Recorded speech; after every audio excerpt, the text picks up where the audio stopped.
Thomas the Tank Engine has worked his branch line for many years and knows it very well.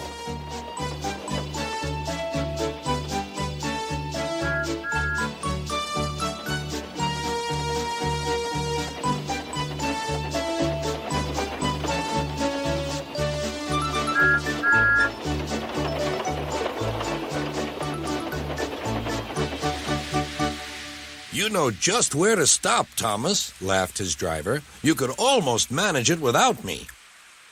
Thomas had become conceited. He didn't realize his driver was joking. Later, he boasted to the others. Driver says I don't need him now. Don't be so daft, snorted Percy. I'd never go without my driver, said Toby earnestly. I'd be frightened. Huh! Boasted Thomas. I'm not scared. You'd never dare.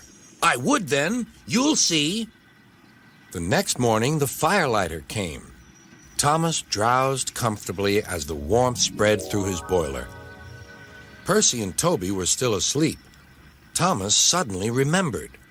Silly stick in the muds, he chuckled. I'll show them. Driver said I could manage without him. I'll just go out and then I'll stop and whoosh! That'll make them jump. Thomas thought he was being clever, but really he was only moving because a careless cleaner had meddled with his controls. He soon found his mistake.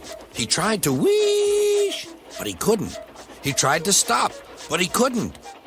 He just kept rolling along. He didn't dare look at what was coming next. There was the station master's house. The station master was about to have breakfast. Horrors, cried Thomas, and shut his eyes. The house rocked, broken glass tinkled, plaster was everywhere. Thomas had collected a bush on his travels. He peered into the room through its leaves. He couldn't speak. The station master was furious. His wife picked up her plate. You miserable engine, she scolded. Just look what you've done to our breakfast. Now I shall have to cook some more. She banged the door. More plaster fell. This time it fell on Thomas. Thomas felt depressed. Workmen propped up the house with strong poles and laid rails through the garden.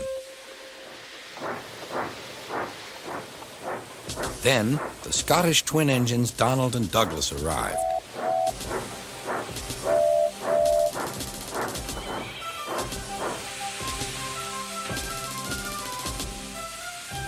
Dinna fash yourself, Thomas. We'll soon have you back on the rails, they laughed.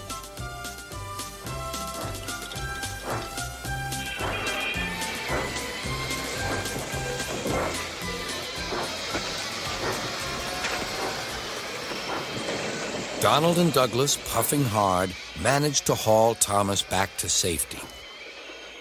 Bits of fencing, the bush, and a broken window frame festooned his front, which was badly twisted. The twins laughed and left him. Thomas was in disgrace. There was worse to come. You're in a lot of trouble, Thomas. I know, sir. I'm sorry, sir.